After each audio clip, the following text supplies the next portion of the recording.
Hi everybody, I'm back again with another one of my delicious dishes, and today I'm making something that's kind of unique. They're called Sfeeha, S-F-E-E-H-A,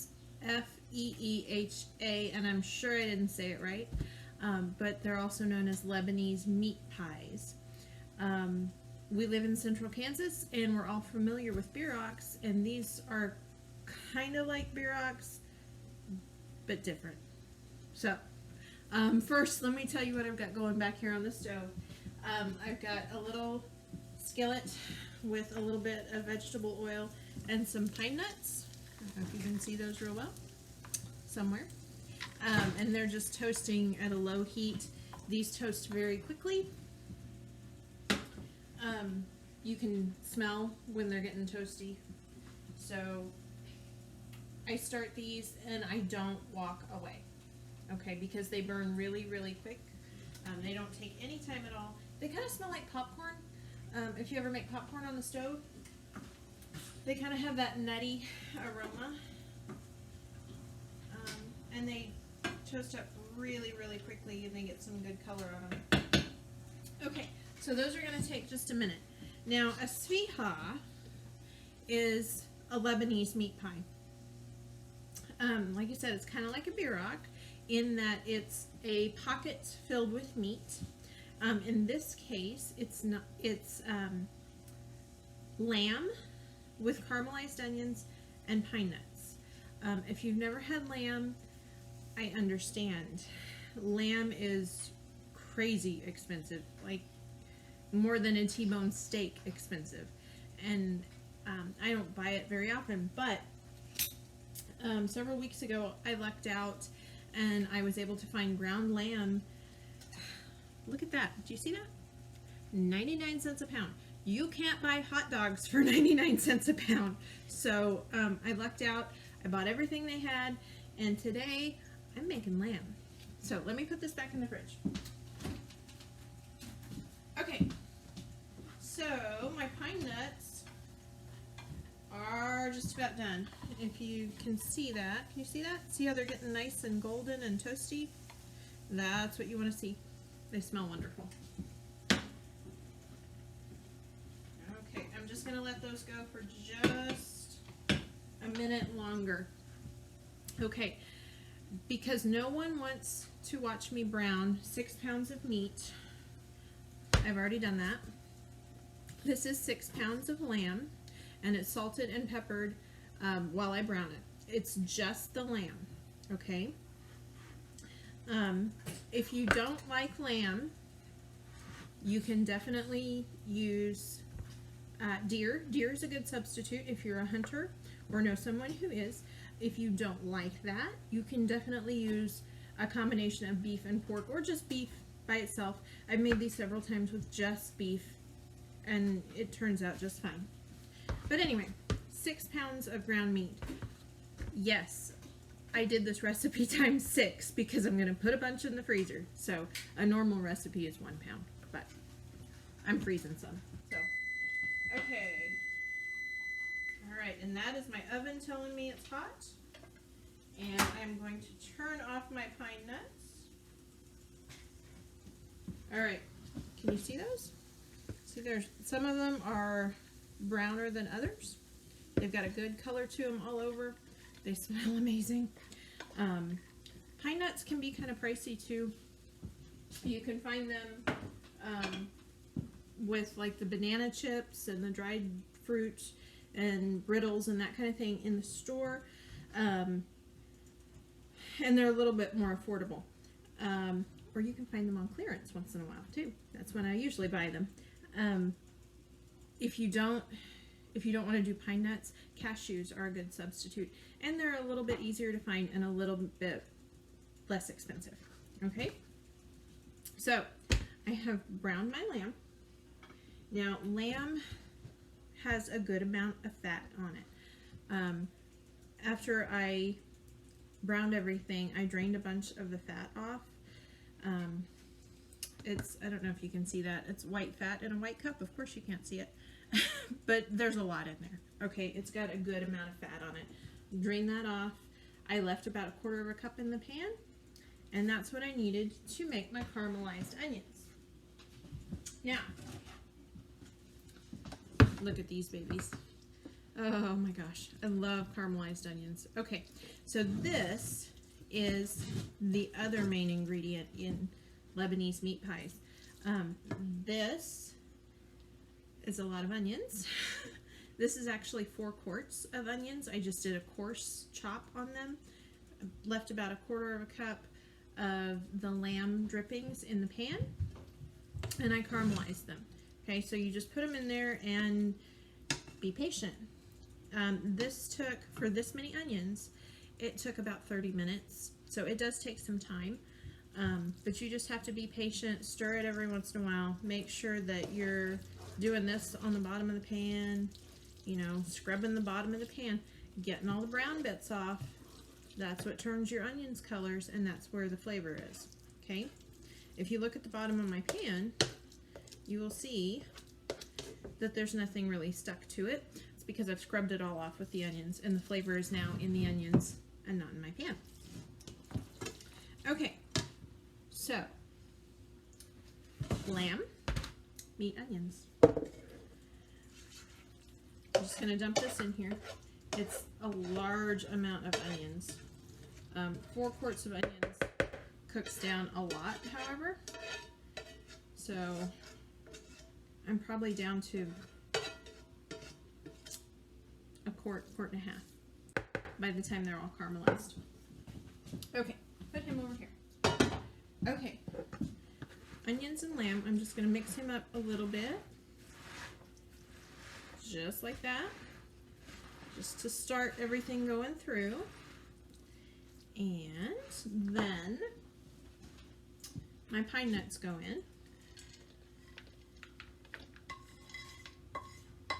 Oh, love pine nuts. Like I said, they are kind of pricey though, so I don't buy them often. Okay, and then, like I said, the lamb has been salted and peppered as I cooked it. But if you need to add more, you can definitely do that. Now we get to add the Lebanese spices. This is the part that makes it Lebanese, okay? These are very common spices to put with meat if you're from the Middle East. So we have about a teaspoon of nutmeg. I know, it's weird. We don't put that with meat very often. And then we also have about a teaspoon of cinnamon. And this is a lot of meat and a lot of onions, so really that's not very much. And then here's the other thing that's really interesting, really wakes all the flavor up. This is 6 tablespoons of lemon juice. And you just put that in there. And then we mix. Every culture kind of has their meat pie. Being from central Kansas, we are familiar with bierocks, the good old German, I've heard them called kraut burgers, cabbage pockets, German hamburgers. If you go north, they call them runzas. We call them bierocks. And I saw this recipe and I thought, oh, it's a Lebanese bierock. Well, that's kind of fun. And they're really good. So, you know, I mean, the Irish have their pasties. Spanish have their empanadas, and they're all just a meat pocket. Okay, so just mix that together really well, and I'm going to taste it, see if I need to put anything else in there. Always taste your filling. Now is the time to add salt and pepper. If you need more, now's the time to do it. Not after they've been baked. So you always want to taste beforehand.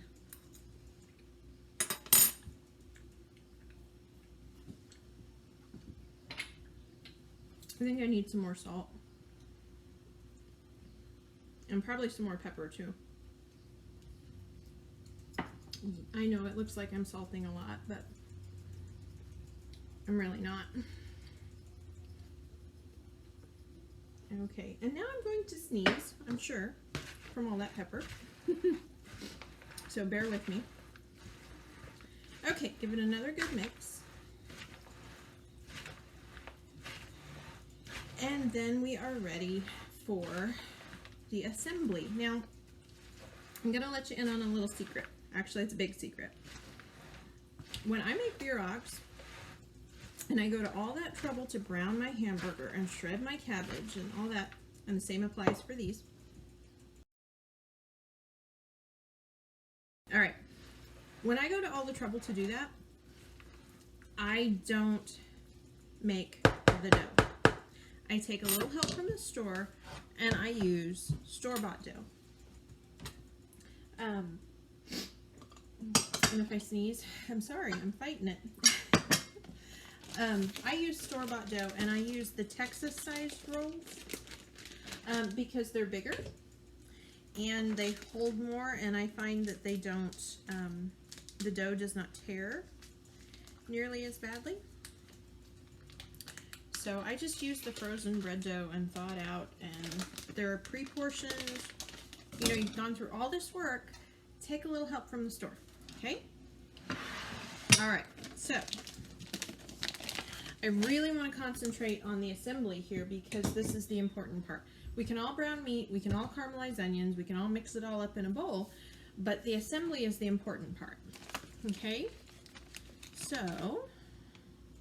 all right, here's my frozen roll, and I just kind of go like this. I don't get any more flour out, I don't roll it out, I just kind of use my hands, just gently pull it apart. This is a good technique, the wiggle like that, okay? And then I lay it down on my board and kind of stretch him a little. Then, this is a third of a cup, measuring cup. I find that that's about the perfect amount. Mound him up a little bit and put it right there in the middle, okay? You can do whatever you like here. Traditionally, this is a triangle, okay? So you grab two sides and one more. So you should have 3 of these, see? And you just pinch these closed.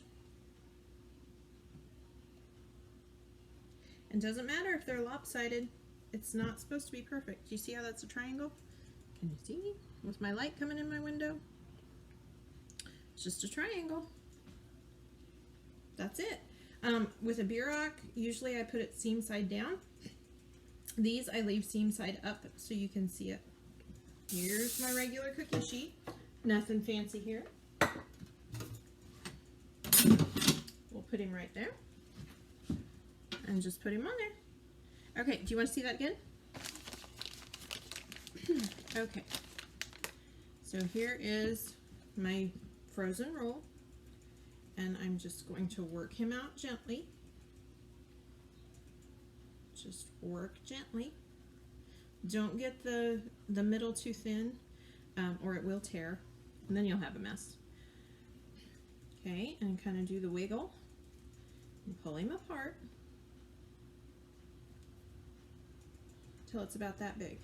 Okay, stretch it a little bit on your board. And then a third of a cup of filling. Just like that. 2 sides and a third. And then just pinch these together.